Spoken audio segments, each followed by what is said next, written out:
I'm Hannah. And I'm Hanna. And this is Horror Hour with the Hannas, where we talk about all of your favorite scary movies. And today we are joined by special guests, Jen and Sarah of Movies and Us podcast. Hi, guys.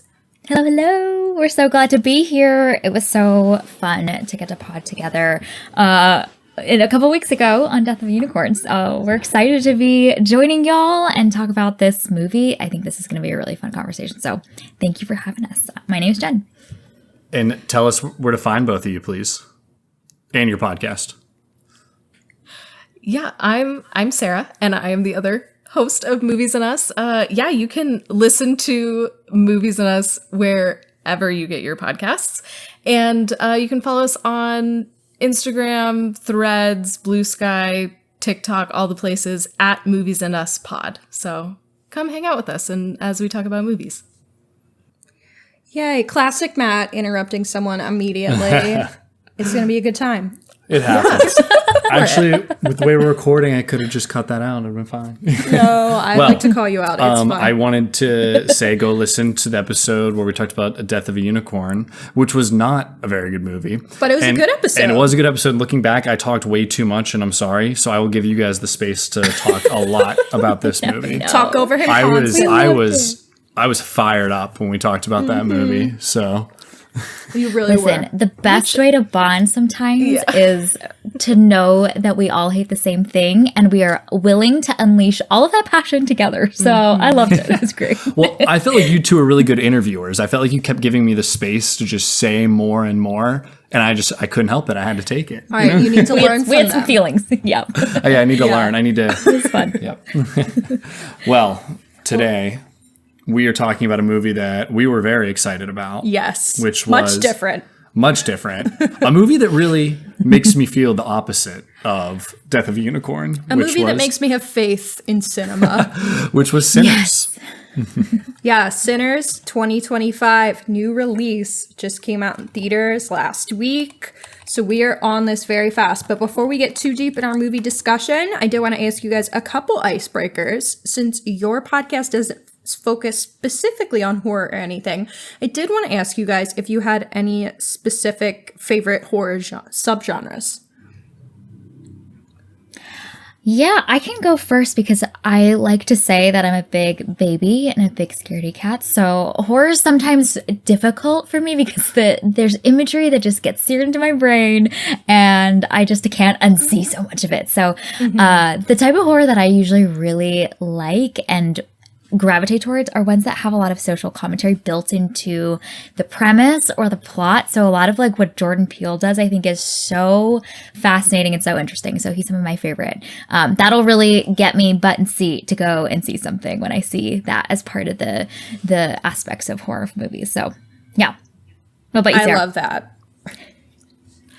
Yeah, I'm also not a horror movie person. I'm much more willing to watch horror movies than Jen is, but it's a low bar to clear. Very low. I also enjoy those films that use the horror genre as a vehicle to explore these like larger themes about society. So obviously Jordan Peele is great at that. I recently watched Heretic, which I just loved. I had such a fun time with that. A couple of years ago, I watched Barbarian, and I really enjoyed that. So, like, I will seek out some horror movies, but that is definitely not my go-to.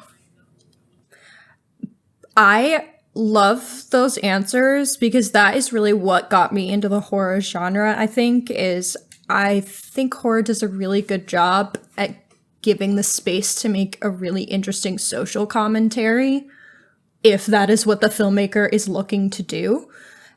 I'm also just going to comment that Barbarian is a very brave movie for a scaredy cat.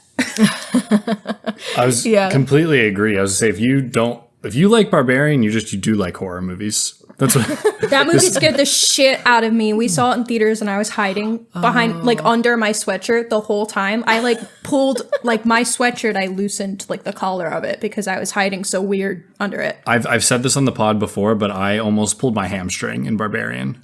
Oh, wow. That's intense. Yeah, that was one. It was Halloween, and my roommates wanted to watch a scary movie, and I had heard good things about barbarians, so then we watched it together.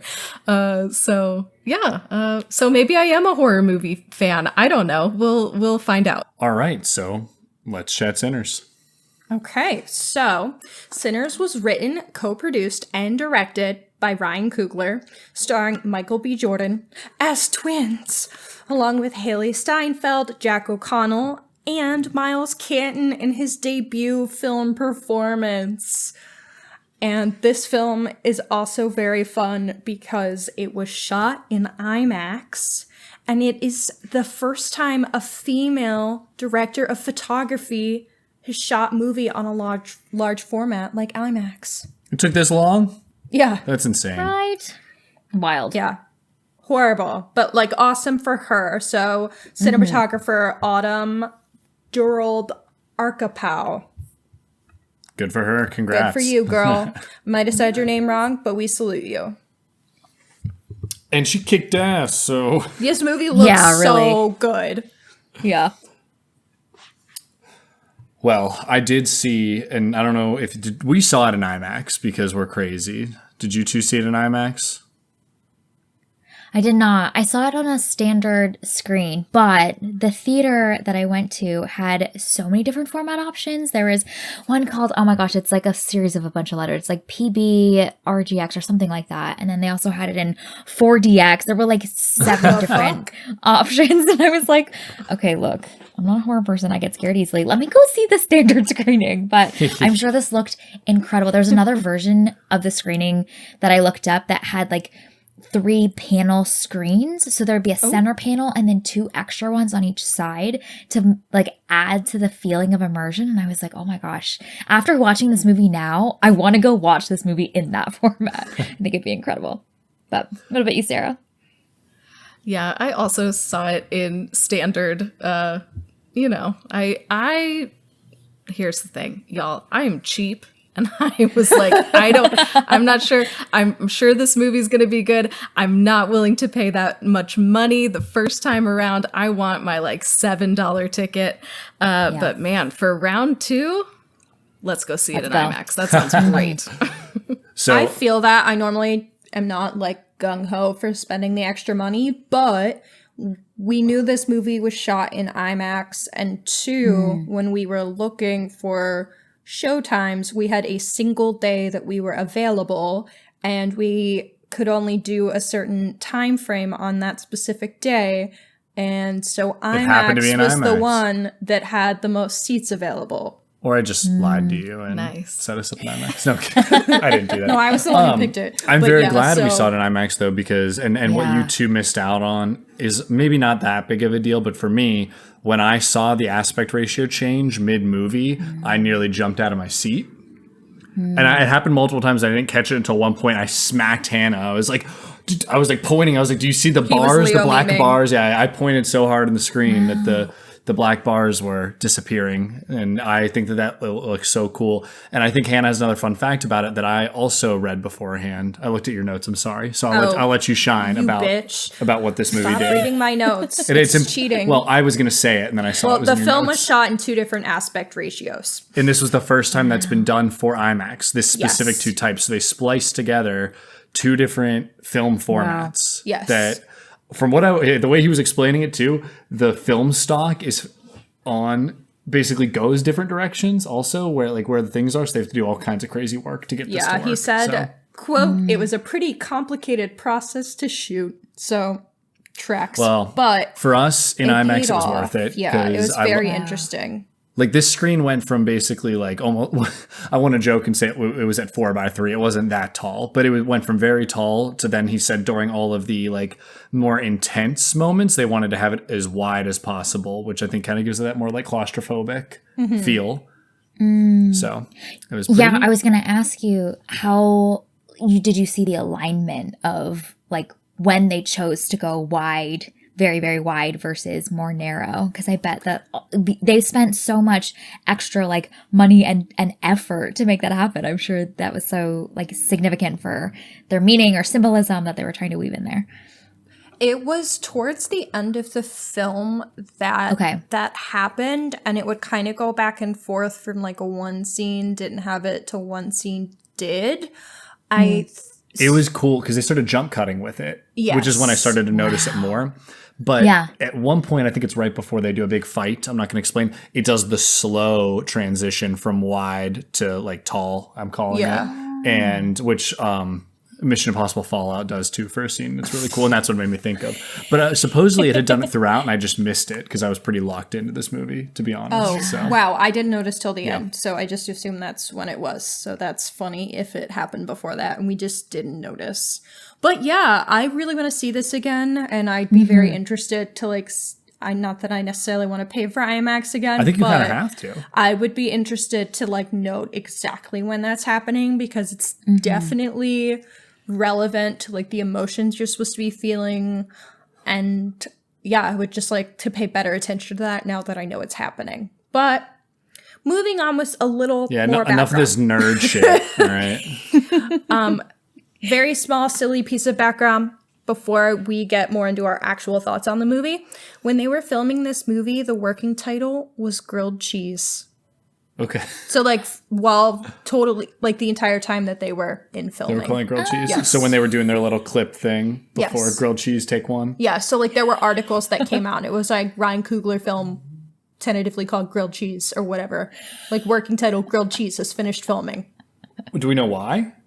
I saw he said something about how it compared to his other films, which he had been referring to as various foods, but I didn't write that quote down, so my bad. Oh, it happens. So, fuck it. Let's get into our experience with the film. Did you guys have any expectations going in? Like, I would say our expectation was just, this is going to be a good movie. Did you have any expectations beyond that? Or that? I think I had a similar expectation. This is like one of the movies that I was most excited for that was coming out this year. I mean, just the amount of trust in Ryan Coogler as a creator and the choices that he makes with where he wants to spend his time, money, attention, both as a director and as a producer, I think is so fascinating. He's bet on good things. I did not think this movie was going to be as incredible and as rich of a text as it was. So I think that was mind-blowing to me, is just how good this movie was. So I thought it was going to be solid. I thought it was going to be great. I didn't think it would be one of the best movies that I've seen all year. What about you, Sarah? Yeah, very similar to y'all. I was excited for this to be a good movie. I was ready for that. The only thing that I will add is I was really excited to see Wumi Masaku in this. She is such a great actress, and she's one of those that when I see that she's in something, I'm like, yes, I want to watch that. And she's fantastic in this. So she absolutely delivered, obviously a stellar cast that I was really excited to see on the screen and bringing Ryan Coogler's vision to life. But yeah, so excited, just like you guys. Did you guys have any notable theater experiences that might have impacted viewing at all? Obviously, not seeing it in IMAX, I guess, inherently impacted how it looked a little bit, but... That's a good question. I went to see this when I was back home visiting family, and so I was in like a very suburban small town in Pennsylvania, and so I was just so pleased to see people of color in the movie theater because it tends to be very white in the rural area that I grew up in. So I was just thrilled that people were at the theater. There was a lot more people in the theater than I was expecting on like a Friday midday showing, you know. So I was just happy to see people at the theater going and seeing this movie. And then afterwards, I wanted to ask everybody what their thoughts were. So I think nothing like notable as far as like the experience of watching the movie, I would say. I got some very respectful theater going audiences for this one, which I was pleased about. Yeah, I also saw this in the middle of the day on Friday, which, I mean, just shout out to whoever was behind the schedule for this film and having a movie called Sinners come out on Good Friday. Hilarious. So good. But yeah, my theater, it was a smaller theater because, Friday, middle of the day. And it was pretty packed. Like, it wasn't full, but it was a lot more packed than it normally is on a Friday in the middle of the day. The question that I have, though, is, like, I was one of the few white people in my theater. Pretty much everybody else, there was like 2 other couples that were white that I saw. Everybody else was black. And so I just want to, like, really quickly encourage any white folks who are listening, go see this movie. Like, let's support Black creators. Let's support Black storytelling. Like, this movie doesn't center white people, but we should still go see it because, number one, it's a good movie. And number 2, there's so much there for even us to chew on. So I was really struck by how, like, I was very clearly in the minority going to see this movie. And so I'd just like to encourage all my white folks out there, go support this film. Completely agree. We also had, I would say, a pretty diverse theater. And I think I've talked to some friends. I think just like a lot of black folks show up for Ryan Coogler, and I didn't realize that. Yeah. And that's kind of awesome. Well, because all of his movies that I'm aware of center black protagonists and are very Creed, much about Black Panther. black experiences, which is amazing. Same with like Jordan Peele, right? Like it's amazing to have these filmmakers that are focusing on the experiences of people of color. And so, of course, people of color are going to feel more inclined to go see a movie where they are represented. But like you said, this movie has something for everyone. 100%. So go see it. So I'll say from us, I'll try to be quick. My feelings going in, I didn't realize until like a week before it was Ryan Coogler. You're dumb for that. Yeah, you know what? I wasn't paying attention. I saw every trailer and I was like, it's From Dusk Till Dawn. That's fine. Like, I'll watch. And then like the week shows up and I start seeing these reviews come out and I was like, oh my God, like, what's this? Is this going to be more than just being From Dusk Till Dawn, which I love, just saying. But then I go into this packed theater, and this theater was packed. There were people sitting at the front row in IMAX, which is where you're looking up, basically. And that's how you know. I mean, I think every seat was basically full. Every seat was and it was full. It was a Thursday night in New Jersey because we went over that theater's a little nicer. And it was just, I wouldn't say it's nicer, but every theater we looked at for tickets around 6:30, was 7:30 were almost entirely packed 4 days out when we bought the tickets. And we're in Philadelphia, so it's like a lot of people. And Cherry Hill is where we went for this one. Sorry, don't stalk us. And yeah, that named exactly where the theater was. And we go to AMC because I got A-list. That's why I don't feel as bad about the IMAX part and paying for it. But either way, it was packed and like we got applause. Like people clapped at the end. People clapped at the end, and I was like, "Here we go!" I was like, "Cinema is alive and well," and I was pumped. So. Yeah, 2025 has been offering us crumbs, and then this movie ended, and I was like, we have a meal! And everyone in the theater clearly agreed because applause. So for everyone out there, the consensus is it's really good. Go see it in theaters, please. For every reason we brought up. We'll tell you some more. Well, and I will say, too, this is a really original idea. It's taking a concept of vampires, which obviously we've had tons of vampire media, and doing something unique and interesting with that, while combining that with the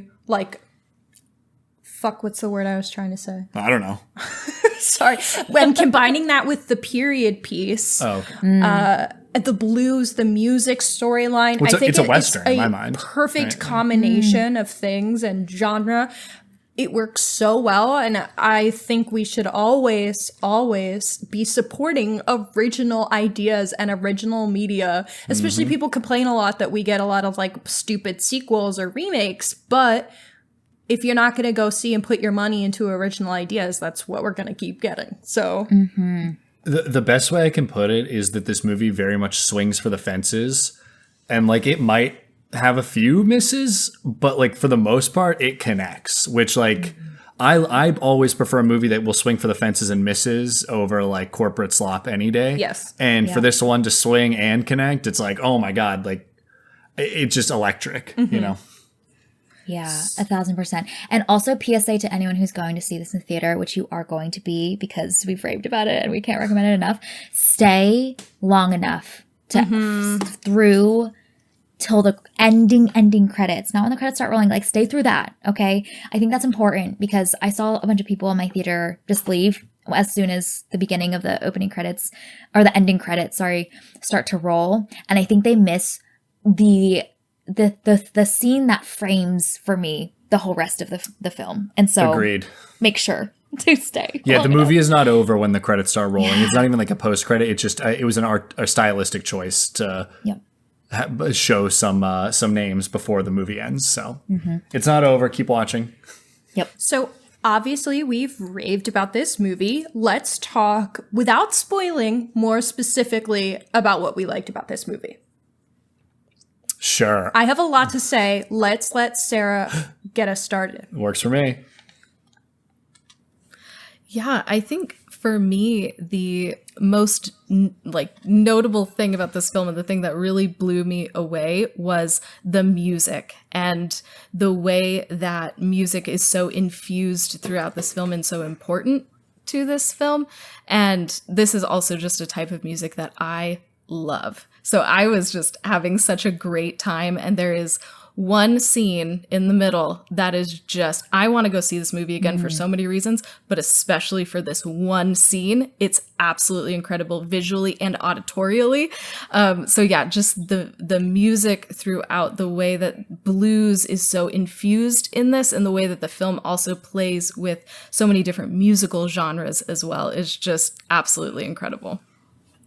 I agree. I thought the score from Ludwig Göransson might have mispronounced. He is a Swedish artist, but I thought it was incredible. I did think it was really interesting, too, how I was reading up on it, and much of the film was, the music was recorded live on set with the cast members performing along with other blues musicians, which I thought was very, very interesting. And along with that, the cast members who are singing in the film are incredible. Miles Canton, holy shit. This being his feature film performance is incredible. He is extremely talented. He has such a unique voice. Loved. And then also Jack O'Connell, who is our main vampire character. He was also very good and very compelling. I completely agree with both of you. I texted a friend immediately after the movie and said, go see this. And he texted me a day later. He saw it. And to quote him, he said, I need this soundtrack like I need air. So, and I am feeling that after this. I didn't know how centered this movie was going to be around music, and it's genius. I think the lore it adds to vampires and music and the angle it takes on vampires in general is something so different and unique considering the oversaturation of vampires in Hollywood since the beginning of Hollywood, really, and really beginning of film. To do that is awesome, and I'm just very happy that we have this. So,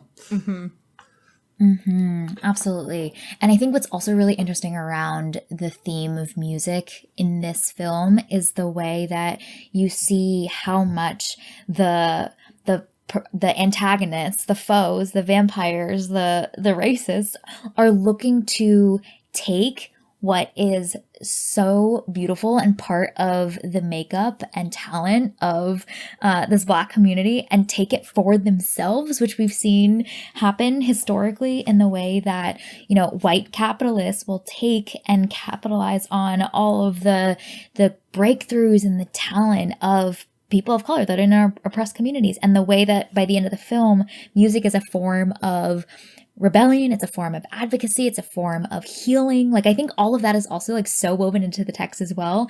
And because those scenes are so pivotal to the emotional beats of the film, that also works at a deeper meta level too. So it adds so much color and texture and tone to the film on a visceral level, but then also when you think about it more too, there's so much that is reflective of real world dynamics too. So, and that's one of the things that I think maybe is representative of what this movie does really well, which is it takes these genre stereotypes, these established, forms and structures, and then redefines them to reflect a lot of those social commentary key points and theses that it's looking to make. So it's funny that we're getting to review Sinners almost as an answer to Death of a Unicorn, because we railed on that movie for having no social commentary, and now Sinners is like, oh no, I got you, don't worry. And it's really layered social commentary too. I feel like when I walked out, I was like, okay, some of that was on the nose. And the more I thought about it and I listened to another creator's review of the film, I realized how layered, how many themes are present here. It's really impressive. I want to jump back to the death of a unicorn thing. This movie is the antithesis to that for everything we said. Not just the social commentary part, but the swinging for the fences part that I was bringing up before. Like, we talked about Death of a Unicorn acts like it's a swing movie and then does nothing. It does the same bullshit that we've seen 100 times, where this one is the other way around. It's like, oh, is it another vampire movie, Western, whatever? We've seen that. And then changes everything, flips everything on its head to tell a completely rich and compelling story that also is just technically perfect in many ways. Like, I don't know. What else can you, I can say a lot of things about it, but like, I'm going to keep saying, go see it before we start talking spoilers. You know what? I got something real quick, because the charisma in this movie was something that I felt from that first hour. Before anything even like really exciting happens, I was enthralled. Everything was exciting before we even get to the party. And it's something, obviously Michael B. Jordan just has the sauce, to put it technically. But it wasn't just him. It was Sammy, or Preacher Boy, like our new actor. You named him earlier. It was Haley Steinfeld. I'm pissed. The other woman, you said her name earlier. I don't know her. That you're excited to see her. Yes. Yep. With an insane amount of charisma, just among those four, which I see. For those four, I was Michael B. Jordan 5. We'll give him 2 acting credits here. Insane amount of charisma from them that I feel like I haven't seen, at least from a complete well, I'm really struggling right now. I'm sorry, cast. Yeah. Or your main cast here.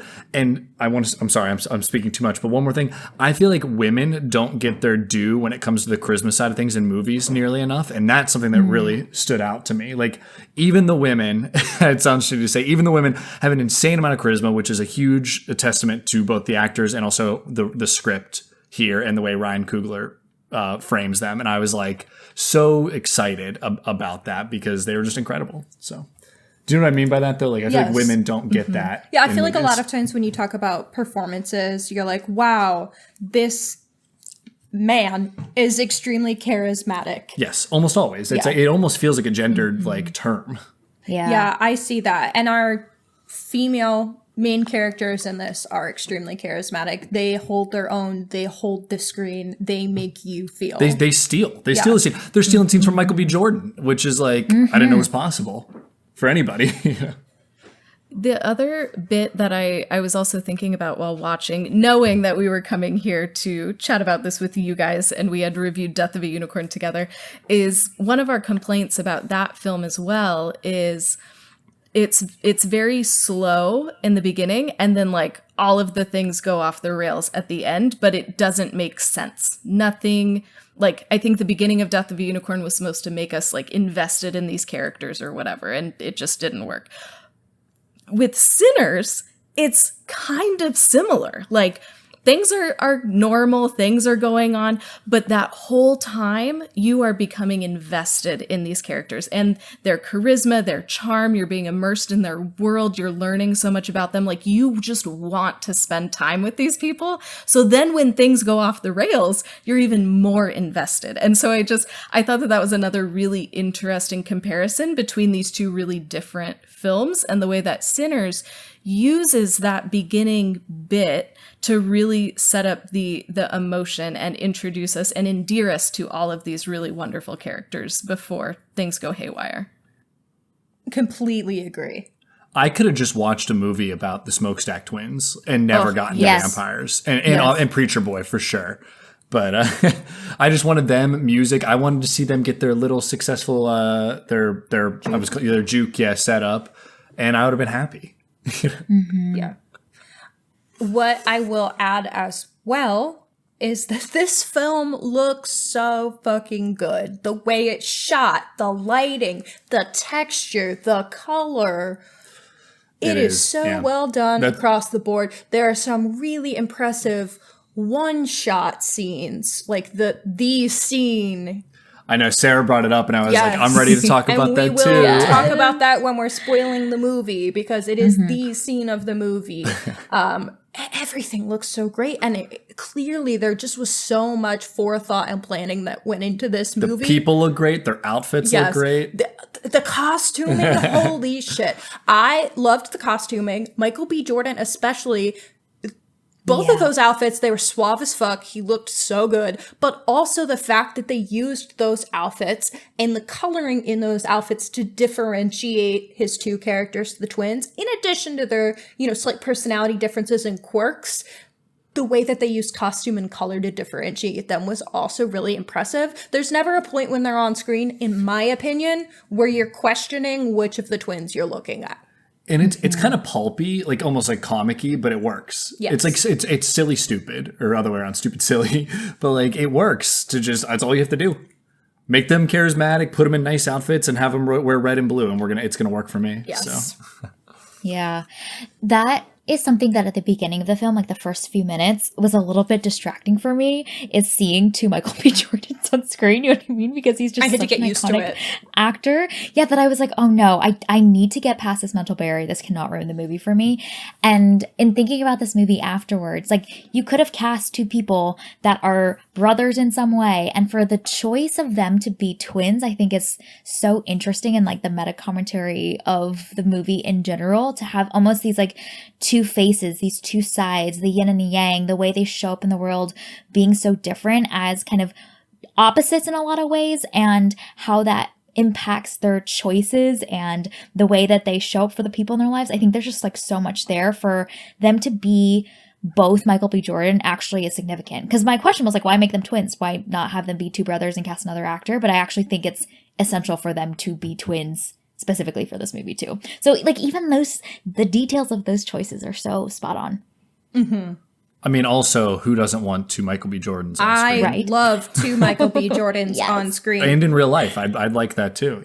Like, what is better than looking at one Michael B. Jordan, looking at two Michael B. Jordans? And I've said before that we don't have a lot of like movie stars anymore. I think that he is one. And he is one. Yeah. They're coming back finally. And I would say that he is just easily up there. Glenn Powell I consider up there. Tom Cruise still a movie star in my mind, but Timothy Chalamet. Timothy's such an interesting He is. But he also has like the quirky little character actor energy. It's so fascinating. Mikey Madison also in my mind.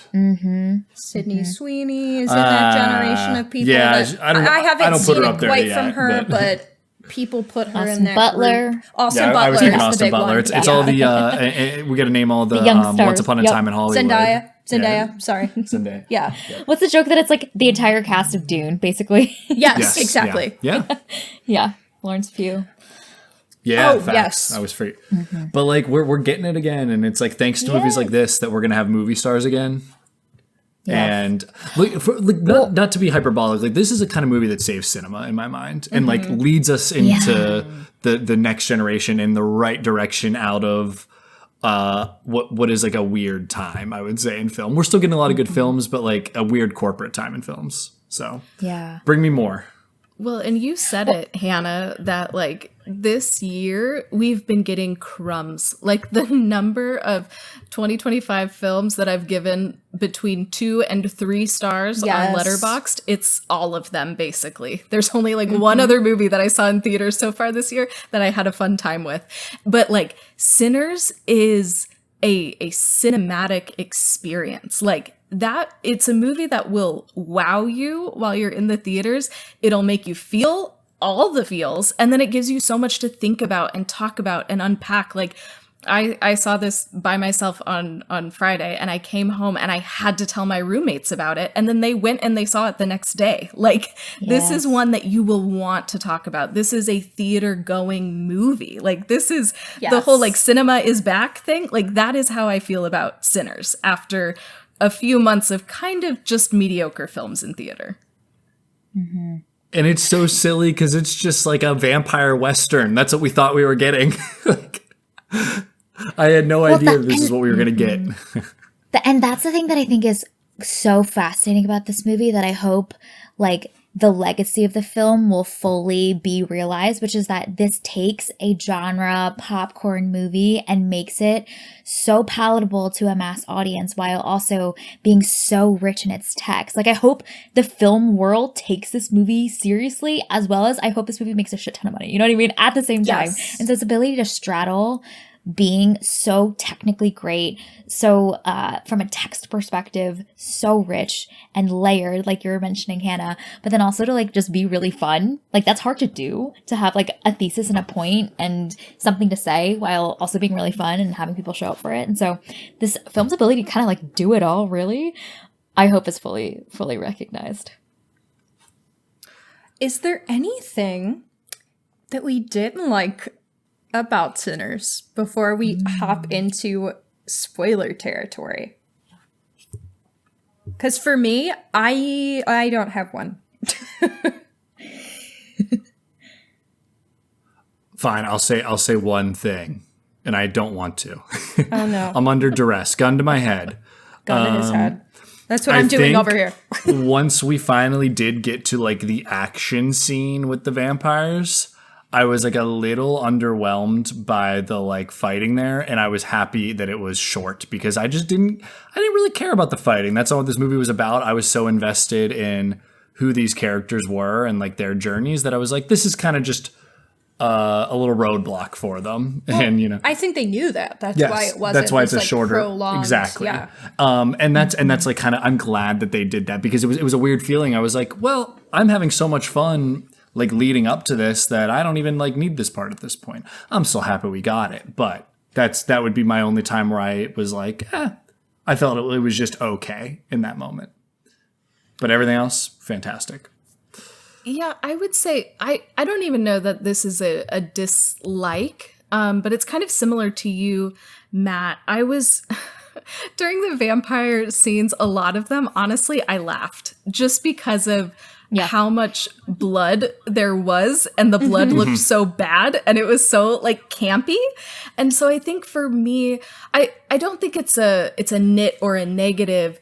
It was just going from this really elegant, technically beautiful, really rich part of a film, and then you go into this like campy vampire blood fest. Like, that switch, I don't know, it was just funny to me. And so I was laughing during all of these parts that I think I was supposed to be horrified during. And so that was just a weird creative choice that really didn't make a lot of sense to me while I was watching, but I didn't dislike it. I was just like, oh wow, now we're in a campy vampire movie. Okay, I guess we're doing this. I think the read of it, I think you have the right read about like laughing. This whole movie has this mix of what I would call as like pulp in it. Mm-hmm, like it is like pulpy, and before that, there are a lot of scenes like that. Like even the Smokestack twins, like who they are as characters is pulp. Yep. And so like I think that's what they're going for here. I did see a review that called this movie equal parts pulpy and profound, and I was like, that is such a good way to put it. And I think that is like one of the big swings that we go for. And that kind of is a hallmark of a lot of Westerns as well, which this is clearly inspired by. So I think you have the complete right reaction there. And like that, I think that is kind of what he's going for, if we can get him on the phone. You know? And he was inspired by From Dusk Till Dawn. And he wasn't. He has said he was inspired by it. Yeah, of course. And it seems like that where it's written all over. Yes. Well, you want to get into some spoilers here? Yeah, I'm ready. Now we're entering the spoiler zone. Ladies and gentlemen, welcome to the spoiler zone. After this point, you're going to hear some things that you might not want to hear. All right, so let's get started with our 15-second summaries now that we're into the spoiler zone. Matt, let's get you going Mine. first. Oh, I yeah, can't. of I'm not course. ready. No, Well, it's fine. bro, It's you know fine. how this is. We sound like dum-dums every week. Okay, ready? Okay. Cool Western where they make a bar and then there's vampires that mess them up. And then Michael B. Jordan guns down KKK members and everyone's really hot. Everyone is very hot. You nailed it. Okay. That's about as good as I can do. Well done. Excellent. Okay, I can go now. The best vampire movie since Breaking Dawn. Which one? Part 1 or part 2? I left it vague on purpose. Coward. Okay. They're both good. Not I like them. Nosferatu. I forgot about that You're one gonna go to jail when for I that. wrote my Yeah. joke. I really liked Nosferatu. I will say I'm on record saying it is one of the best looking movies of last year. So Yes. I'm like super on Well- board with that getting the awards love that it got at the Oscars. But Well, this is the best looking movie of Let's- 2025 so let's far. not ignore the Twilight saga here. Sure. This is not only the best looking movie of 2025 so far, I will say that this so far is the best movie of 2025. In my opinion, it is. Yeah. Agreed. Yeah, like I could have last year. I could have gone and told you exactly like after seeing movies last year. I could have said, all right, that's a top 5 movie this year, and I think I would have nailed it. I'm telling you right now, this is a top. I'll say it's a top 10 movie of 2025. there you go. Right now, I don't want to say 5 because that's scary, but but okay. I heard you let's pause hear for like 0.5 seconds. I know. I was Yeah. like, you know 10 what? or I'm gonna 5. say 5 is a little tight, but for March. But I could have It's told you I saw April. the TV Glow as a top 5 movie last year when I saw it in March. So, Okay, just so you know, we're in April. oh my bad, we're in April. Like the We end of April. infamously- too. We infamously we're- had a friend of the pod in April in 1 year say Everything Everywhere All at Once is the movie of the year. And They were They right. were he was right. right. He was right. I gave him crap for it at the time in April, but I quickly swallowed all of that back. I'm not committed to say Sinners is movie of the year yet. Yeah. but No, I don't think we can. But Really. maybe I'm a coward. it's the movie thus far. Yes. All right, are you guys ready to do a 15-second summary? Yeah, mine is probably going to be shorter, and it's racism will suck the life out of you. a Beautiful. Punny. Nice. That sounds like an Onion headline. I like that. Get this. All right. Sarah. Yeah, my 15-second summary is a group of Black people go to have a party with great music, and their white neighbors just can't handle it. It's true.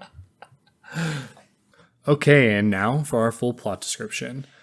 In 1932, identical twins Smoke and Stack returned to the Mississippi Delta after years in Chicago working for Al Capone. Using money they stolen from gangsters, they purchased a sawmill from a racist landowner, Hogwood, to start a juke joint for the local black community. Their cousin Sammy, an aspiring guitarist, joins them despite opposition from his pastor father, who warns him that blues music is supernatural. The twins recruit other staff, pianist Delta Slim and singer Pearline as performers, Smoke's estranged wife Annie as cook, local Chinese shopkeepers Grace and Bo as suppliers, and field worker Cornbread as a bouncer. Meanwhile, Stack reconnects with his ex-girlfriend Mary, who's white passing. Mary resents Stack for abandoning her when he left Chicago. Elsewhere, Irish immigrant vampire Remick flees from Native American vampire hunters and violently turns a pair of local Klansmen into vampires. At the joint's opening night, Sammy's music is transcendent, unknowingly summoning spirits of both past and future to join the entranced crowd. The performances draws Remick's attention, and he arrives with his minions, offering money and music for entry. Suspicious, the twins hesitate and the vampires retreat. Reminding the twins that the bar needs the income, Mary meets Remick outside, but becomes wary of his group. As she starts to return to the bar, Remick turns on her. She returns inside, where she seduces Stack and bites him. Smoke shoots her, but she is unharmed by regular bullets and escapes. Cornbread is attacked by Remick and turned into a vampire as well. As the juke joint empties, the vampires attack and turn the departing patrons, including Bo. Stack revives as a vampire, but Annie repels him with pickled garlic juice. She educates the survivors that only silver and wooden stakes can kill vampires, and they cannot enter a building unless invited. Now leading a horde of vampires, but still unable to enter the bar, Remick negotiates. He praises Sammy's supernatural talent and claims that vampirism offers immortality, freedom, and escape from racism. He wants to use Sammy's skills to summon the spirits of his lost community. He also warns that Hogwood, who secretly heads the local clan, plans to attack the bar at dawn. When the survivors refuse his offer, Remick and Bo confront Grace, threatening to attack her daughter. A desperate Grace dares the Horde to attack the juke joint, inviting them in. In the ensuing battle, Grace, Annie, and Delta Slim are killed. Vampire Mary is devastated by Annie's death and flees the bar. Smoke, Sammy, and Pearline attempt to escape, but Remick and Stack ambush them. Smoke and Stack clash in a brutal fight while Sammy and Pearline face off with Remick. Pearline is bitten and begs Sammy to flee. In a final confrontation, Sammy smashes his guitar over Remick's head before Smoke arrives just in time to kill him with a stake. As the sun rises, the vampire horde is incinerated. Urging Sammy to flee, Smoke ambushes and kills Hogwood and the clan, but he is mortally wounded. Sammy, battered and grief-stricken, returns to his father's church. His father pleads with him to renounce music and seek salvation. Sammy refuses, leaving with his guitar in hand. 60 years later, vampires Stack and Mary visit an elderly Sammy, now a celebrated blues musician in Chicago. Stack reveals that Smoke spared him that night at the juke joint, allowing him to go free under the condition that Sammy would live in peace. The couple offers Sammy the chance at immortality, but he declines. Stack asks Sammy to play a song, and Sammy obliges. Afterwards, Sammy tells them that though the fateful night still haunts him, until the sun went down, it was the greatest day of his life. Stack agrees, noting it was the last time he saw smoke, the last time he saw the sun, and the only time he ever felt truly free. Nothing scarier than a long-haul flight that leaves you feeling like a sleep-deprived zombie. That's why we're partnering with Vital Spring, the ultimate electrolyte and mineral replenisher designed to keep travelers hydrated, relaxed, and well-rested, even at 30,000 feet.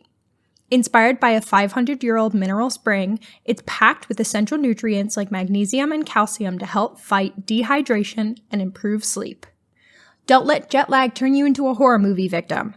Grab Vital Spring and travel like a survivor. Okay, now that the plot is out in the open, we can spoil. What did we like that we couldn't talk about before, and why should we start by talking about the one-shot scene? Everything. It's the scene. Yes. Is that the scene of the year? No, I'm just kidding.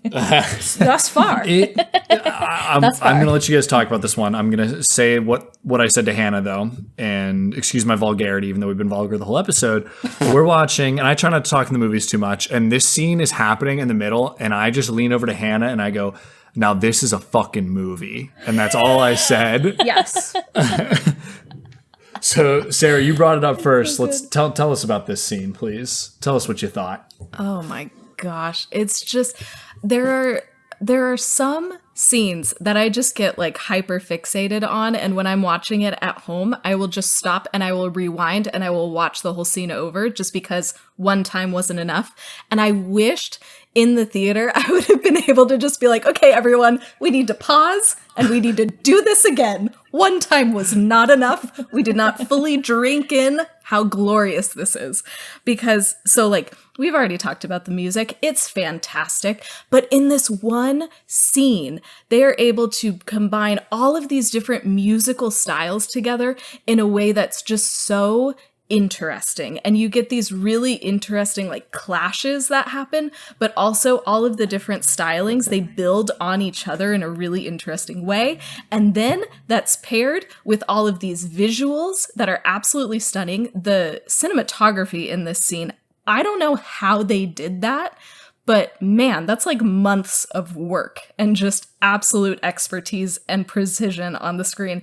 And then to your point, Hannah, earlier about the costumes, my goodness, you see all of these people dancing with each other, and all of these people from different times and cultures come in, expressing themselves in their own way, and it all combines in this really beautiful, just like breathtaking moment. And then on top of that, there are different themes and meanings associated to it as well. Like just every element of that scene is perfection. And I was blown away.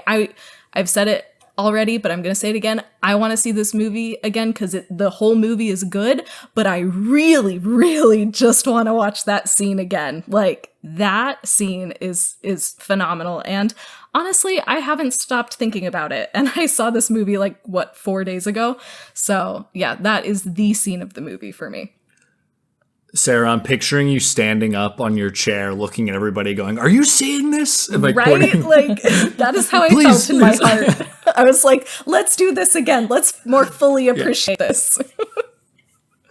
And that scene in my mind is also such a risk because it's out there. I mean, it really is. And we're spoiling. So, like, we're seeing ancestors from, the past. We're seeing ancestors from the future all combine and play music together and dance together. So that's already crazy. And that's like the magic of movies, right? That we can buy into something like that. And then in this scene, they burn the entire barn down that they're in just for the camera to then pull out to see the vampires watching them through the burned down barn to, like, give us a little foreshadowing of what's to come. I was just so blown away by this whole thing. I think it's a really great visual of the oral traditions and music forms that played such an important role in passing down information over time. Which is obviously a huge theme in here in general. And that's our whole, like, music tie-in.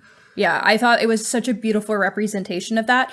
And to address the barn burning down, they actually lit the barn on fire. It was the last thing that they shot. Coogler said, "We actually lit that shit on fire, bro." It was almost like ritualistic. Wait, so the one that they shot in, they lit on fire at the end? Yes. That's crazy. That's even, like, I mean, it's really cool to then think, like, just, yeah, you're right, it is ritualistic. Yeah, it's his just cast and crew gathered at the end of like principal ceremony. photography to watch the central building set ablaze for the shot. Whoa. That's incredible. That's like making me feel things. Because the idea of now that they built this incredible movie and then it's just that it's there just for them because it's gone after this, like, I don't know, I'm feeling things. Matt's gonna cry. No, it's just cool. It is. It's something they shared that's, like, only theirs, Well, Yeah. I mean, this that whole scene is like the thesis for the power of music, like even beyond the larger themes of this movie. Like, that in of itself showcased how much music as a form of art brings us together beyond cultures. I thought it was really notable how they didn't just include, like, the roots of blues and how blues would impact music in the future, but, like, across cultures too. Like, they really widen the lens to not just focus on this one community, but really just, like, humanity, and I thought that was really neat because they could have narrowed it a little bit more and just focused on particularly, like, African music or the ways that blues has really shaped music from then on. But I just love how it's cross-cultural too. Like, we get to see so many different types of costumes and styles of music that are all part of this, like, swirling one-shot take and the magic of it all. And it also works from a story level because it's the thing that summons the white trio to come and show up, and, like, really that is the thing that heightens the attention. So it's not just played to be, like, a cool scene. It actually, like, is the turning point of the plot, the point of no return. It's just I'm ecstatic, like, thinking about it because it really is, like, music in this sense, and in this country, especially in a country that's founded upon basically destroying a lot of people's cultures and trying to erase. Music has been the thing that has been able to preserve culture in so many ways, and, like, it clearly stands the test of time, right? And that's, I think, the big thesis of this is that music is how we can preserve even when there are people out there trying to destroy. And, like, yeah, really cool. And the other piece of that I really appreciated is the inclusion of Buddy Guy, who is a very talented blues musician. And so I hope, like, he is an older man. He has contributed a lot to the genre. And so I was just so pleased to see him, get to hear him play. Like, that was just so fun. So I'm also hoping that on another level that people will be able to, like, seek out some of these other musicians and learn about someone like Buddy Guy and listen to some of his songs, because, I mean, who knows who he is? Like, that is a very niche type of music. So I'm hoping that more people will experience like the power of blues and learn about blues, because it's a very beautiful genre of music and it's very complex and it pulls from all of these different stories and these different other genres. And so there's just so much rich text within the blues genre. So I'm hoping more people will also seek that out, because this movie is so overwhelming and so incredible with its music. Hell yeah. Retweet on that one. So, Was there anything else that we really wanted to talk about what we liked or potentially disliked that we couldn't say when we were spoiler free? Because I feel like I put a lot of my shit out there already. a lot of my stuff's in themes, and I know we usually hold on themes. So. Yeah, go ahead, Jen. I see you. Looking to talk. Yeah, one thing that I thought was really well done and kind of was funny and cracked me up in a lot of ways, because I was zooming out and thinking about the film, and I was like, that was probably the most horrifying, terrifying scene. It's not actually any of the like vampire attacks. It's when Remick and his gang show up at the barn with their fake niceness. I thought that was so well played. Just this false like propaganda that they're trying to sell of this promise of freedom and hope and love and community, and just the way that there's something so sinister brimming beneath the surface, but it's done with a smile. I just thought that was really well done and like nailed that point home so well. Just this like, they'll smile at you, but in the back of their minds, like there's an agenda and there's so much behind that smile. I thought that was so fascinating to zoom out and think about that being actually the most terrifying part of the movie. And when I remember watching this movie feeling the most like tense and in my muscles was actually that scene and not the vampire actual like action moments. So I thought just the way that tonally was played and built so much tension throughout, they really allowed that to breathe and like nailed the tonal pieces of that just really, really well done. So I think that was one of the scenes that stood out to me as being quite significant in this movie. Yeah, I would say the scariest parts of the movie to me really weren't related to the vampirism and are more related to the persecution of people of color. Mm-hmm. Definitely. Go ahead, Sarah. No, I was just going to say, building off of what you said, Jen, about that scene, one of the things that really stood out to me is that when he's talking about, whatever they're about and trying to get in, trying to convince them, he says the line, "We're about music and equality." And I like that stood out to me so much, because there's so much right now just in our world about, pushing back against the concept of equity. And so I thought it was so smart in that line for him not to say equity, because obviously that's not what he's about, but he's about equality. And I thought that was such a smart little line. It's so short, but it speaks so much to the times that we find ourselves in. And so that's another line that I've just been thinking about. I think we got to get into themes, because I'm brimming on all of that, because I think these all tie in to that as well. Let's do it. Sure. Something that I read in a Letterboxd review, credit to Clara Curtis. She is actually one of the hosts of the House of Cinema Pod. She says, enthralled by the ways this presents community as both a weapon and a shield, the wielder, the determiner of which one it is. I like that. Wow. Yeah, I found like that was like a really profound way to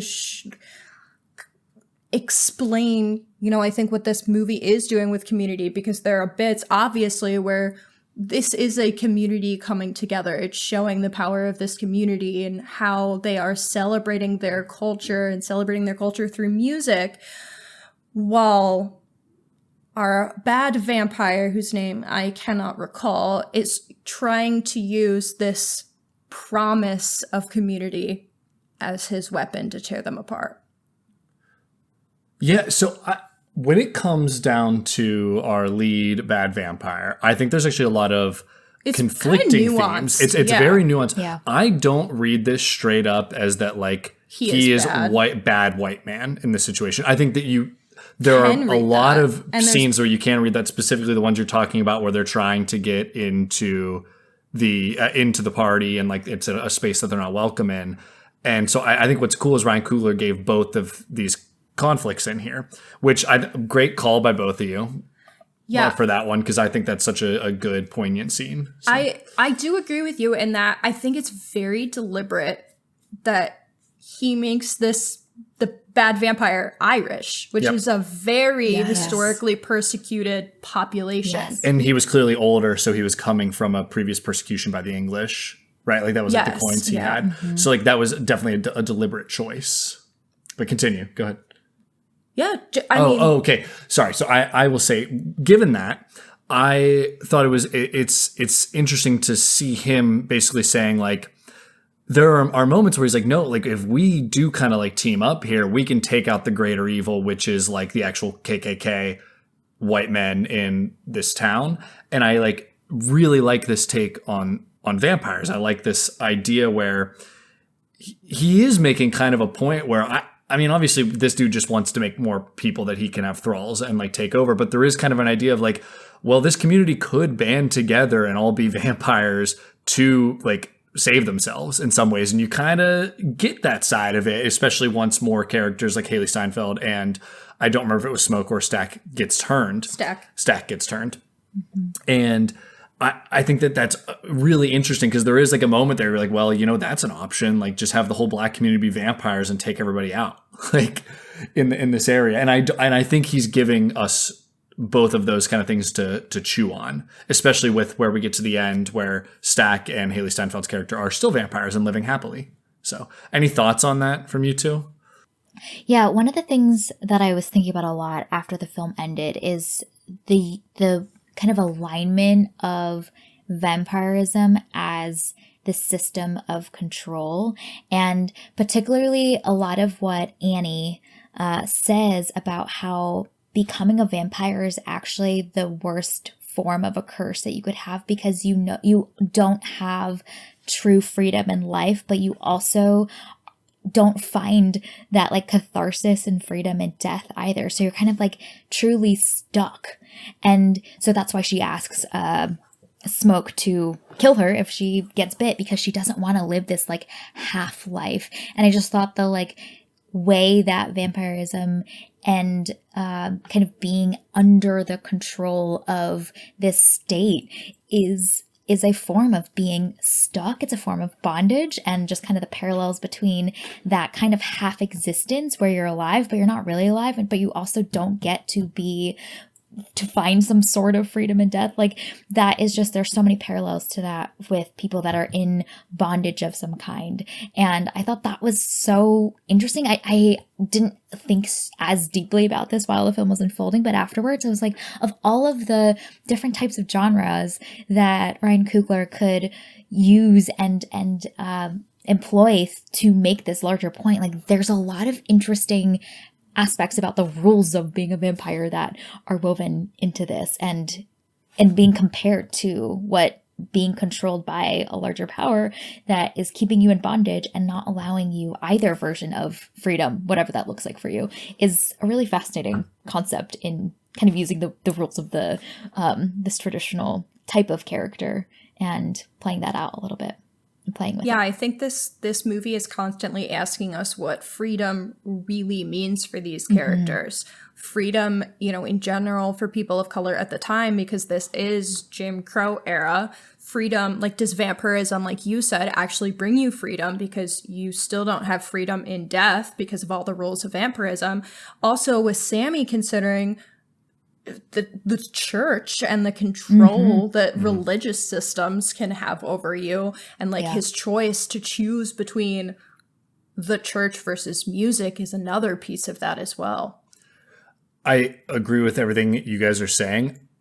I want to know what we think about the very end though, which is where, and I agree about you, the points of like control and freedom being a vampire. However, he does give us something to chew on with Yeah. both Haley Steinfeld and I already said Stack, both being vampires at the end. And so there is some conflict there of like, well, maybe it depends on who you are in these situations. Like, I don't think it's outright criticizing religion. I don't think it's, and I'm not sure it's outright saying that being a vampire in this situation is bad, which, or maybe again, he wants us to kind of have these conversations. But like, that's what's cool, right? I don't know, Jen, I kind of want to hear your thoughts. Do you have any thoughts on like them being vampires at the end still? Yeah, it's so fascinating because like they have found a way to essentially make their state favorable for them. They get to be together. You know what I mean? Like, he gets to be with the person that he loves most.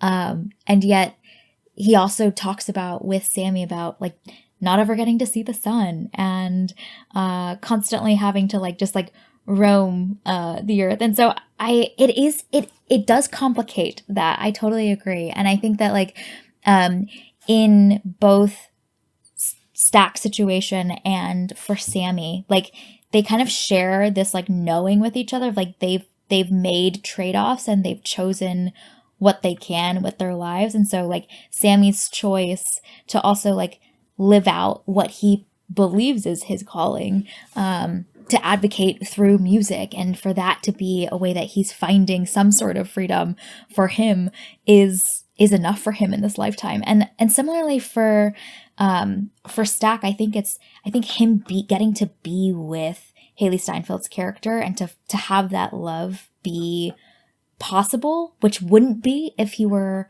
fully a human in society. Like society does not accept the relationship, which is like a whole storyline for the two of them. So that's a form of like almost them both making the best with what they had and their choices at the time, but also fully recognizing the costs and the trade-offs that they have to make to live out that version of their life. You know, I think that's also fantastically really put. I think that's great. And I think you got me to my conclusion, which is what they offer Sammy, which is the truest freedom is having the choice. Yes. Yeah. That's the truest freedom, not being turned against your will. But if he wanted to live out forever as a vampire, they gave him that choice, but they didn't like force it. And that's very cool. Sarah, sorry to leave you hanging there for a little bit. You got any thoughts? No, you're good. The only other thing that I would add is I think that ending also demonstrates something else that the film does very well in showing that Black people and the Black experience is not singular. Black people are not a monolith, but there is so much variation because people are different and their experiences are different. And I love that you see that even in the beginning. You see that, you know, Stack and Smoke, they have had multiple experiences throughout the country, and then they went off to Chicago to make their money, and they have their way of doing things. And you see Annie and her spirituality and how she serves her community in that way. You see Sammy and his dad, the preacher, and how that his faith helps shape how he sees the world. You see the sharecroppers, and so you see all of these different experiences within this Black community. And so I think even at the end, you're seeing they're not a monolith. They're not everybody's going to make the same decision. And Stack and Smoke, they are twins, and they still make different decisions because they're different people.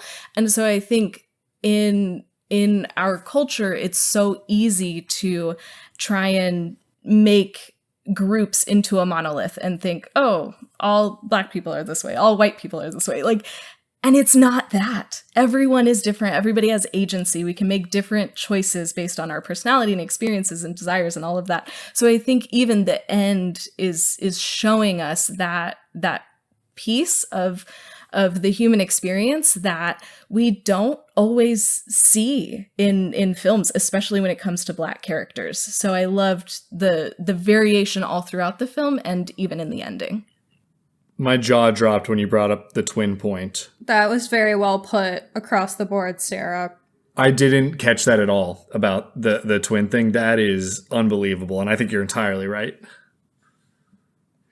Did we have anything else that we wanted to say about what this movie's trying to do, or like its themes, before we jump into ratings? I have two quick things. One is just the inclusion and maybe like I have just more of a lens of this being an Asian person, but the inclusion of, what is her name? The Asian woman, the couple, Grace and Bo. I thought that was so poignant and specific, and it's not a big story arc in this film, but their presence is very felt, and there's like whole scenes dedicated to the relationships that they have with the rest of the characters, them coming to help, but then ultimately when the forces that become and pressurize them, the ways that they are trying to advocate and protect themselves, and sometimes at the cost of the other people around them and putting others in danger, and just the way that people of color in this country have often been pitted against each other by the powers that be, by preying on some of those different like survival dynamics. And I thought all of that was all included in there, and it's there for as part of the text.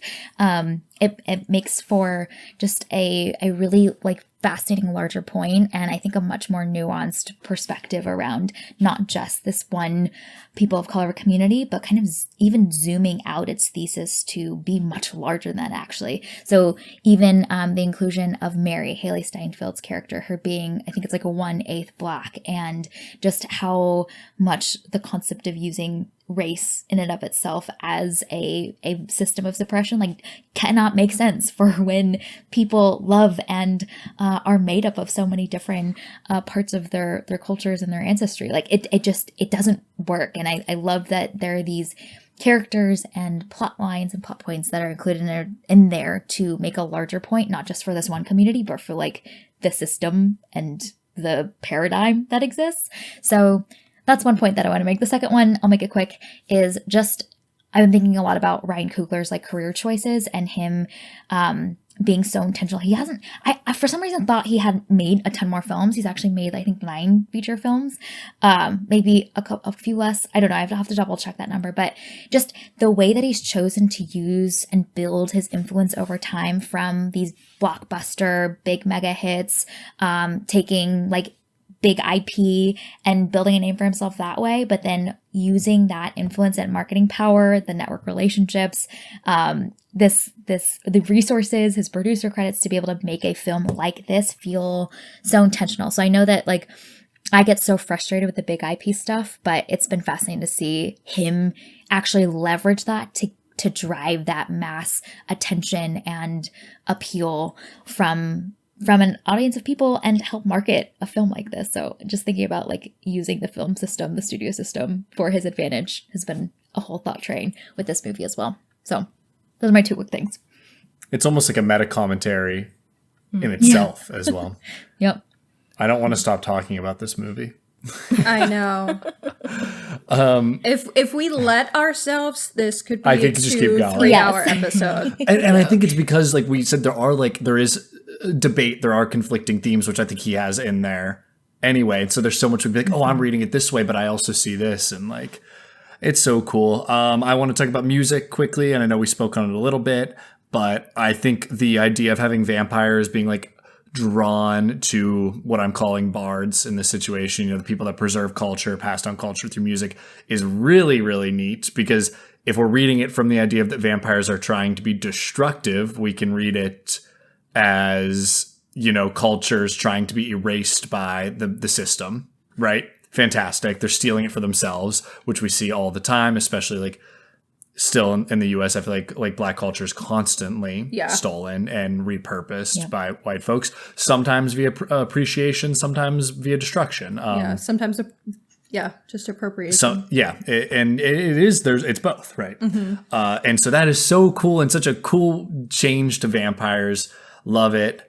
And then just, I guess, the idea of music as preservation in general is so neat to me, and I brought it up before, but it really, I didn't, until we started talking about it, I really didn't think about, especially in this country, that so much of Black culture is tied to music, because that was what they had, right? There wasn't pen and paper, really. A lot of, like, obviously early, like, slaves were not educated to read and write, so there was music, and to perfectly tie that into this is just profound. I don't have a better word for it, and just amazing, really. I think that's so cool. Any thoughts on the music from anyone? I know we talked about it a lot, but Yeah, I could talk about the music in this movie for forever. But yeah, I love the way that it combines so much richness and all of these different influences that combined into blues. And you see the way that, you know, Sammy is able to bring in the spirituals into blues as well. And you see, you know, Delroy Lindo's character is also talking to him about, you know, you haven't gone through enough to sing the blues. And that's when Sammy then launches into his song that is rooted in his relationship with his father too. So just like music as this way to preserve history, like you were saying, and tell stories, but it's also, there's this relational aspect to it in addition to this emotional aspect, and then there's the entertainment value. So it just, music is so important, and this film just so beautifully highlights how important music is. And I love that the whole film is kind of set up with Annie talking about how these different cultures share this same theme or piece of lore, and then the film musically incorporates that as well, and you hear all of these diverse types and genres of music all throughout, and they complement each other, and they're in conversation with one another. And so the fluidity of music, I think, is also really interesting in a world that is so genre focused. I think this film does a really great job of playing and pushing against those boundaries, which is what blues does as well. So I just, there's so much goodness here, and you guys already said it. We could talk about this for forever, but yeah, the music alone, there's so much richness there, in addition to all of the other things that are so rich and deep in this film. it really is unbelievable, because in my mind, it's like music is the one thing that like can't be stripped away. No matter what, the people have always found a way to make music and pass culture through music. And I really think that's such a huge part of this movie. So, but all that being said, I think we got to get to ratings because we've been going for a while. So we did post on our socials to see what other people rated this film. A lot of people, instead of giving a rating, instead gave me like a sentence, you know, of their thoughts. So I'll share a few responses. Movie Postmortem Podcast said they gave this an 8 out of 10, but then they said that they are notoriously critical and low in their reviews, so take that with a grain of salt. Heather Stewart, who I know has been on your show before, said, I'm not great at ratings, but what I appreciated most was the blend of different genres, the character development, and the crafts across the board, with the score being the standout. Additionally, we shared this on TikTok. Lars on TikTok said, great movie and everyone involved is nicely fleshed out. Nice slow burn, but they could have used some more battling or fighting at the juke joint. Oh, interesting, because I disagree. I know. I felt like I wanted to share because it kind of conflicted with what you thought. Travelmagnet.net on TikTok said, have had both the music soundtrack and song 1 from Spotify on since then. Vampire movie, it's an 8, but as a message, it's a 10. And finally, Colin Gray said, loved it. Tied for my top horror of 2025 with Together, which I was lucky enough to catch last minute, and Sundance, which I wanted to show that one because that is also a movie I am looking forward to and we will be covering later in the year. So let's get to our ratings. Coming to me first. Go ahead. Sure. I said it before. It's the best movie of 2025 so far. I am giving this a 9 out of 10, which is high. Yeah. But I feel it. I'm not feeling 10. I don't know why, but 9 is pretty damn good. I notoriously don't give 10s for movies for some weird fucking reason. Or books. This discussion made me want to bring it up to a 10, to be honest. But I know, was like, I'm holding my 9 because you guys just made me see things like there's so much to see. Ryan Coogler, you're a madman. I love it. So, but what about you, Jen? I gave this out of 5 on Letterboxd. I traditionally don't do the 0.5s because that's just too many decisions for my brain to make. So I gave it a 4 out of 5. And I don't give 5s out very often. I have like maybe 1 or 2 5s a year. So if that translates to out of 10, it's not an 8 out of 10. I think it's a 9 out of 10 for me. But 4 out of 5. If that makes sense, because we're not doing half decimals. You got to go. Oh, I go half stars on Letterboxd, and then I don't go decimals on our out of 10 rating. Hannah will give like a 0.26. I'll be like, yeah, it's a 6.22, which is just so. I'm here for that. It's so arbitrary. My friends give me shit because my story graph for reading, I'm like a 3.25, and they just do whole numbers, and they're like, "What the fuck are you doing?" I'm like, I don't know. It's just a vibe I get. Anyway, Sarah. I do the same thing. I'm so glad that Storygraph has 0.25 increments, because there's a difference between 3 and 3.5, and sometimes it is a 3.25. So I am here for that. But yeah, I'm on the same bandwagon. It is a 9 for me. Matt, I was having the exact same conflict. Like, man, it is, I don't know why it's not a 10 for me, but as we've been talking, I was like, man, am I going to be an agent of chaos, and am I going to change my rating? But right now it's a 9. I'm very curious once I see it again if I will bump that up.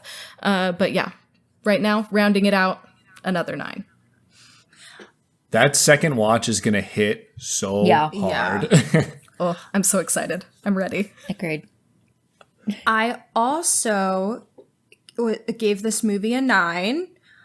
Talking about it makes me want to go to like a 9.3 or something arbitrary. Stop this. You were telling me we got to wrap it up, and you're out here giving 9.3s. Yeah, I gave it a 9 as well. I think it's a really well done movie.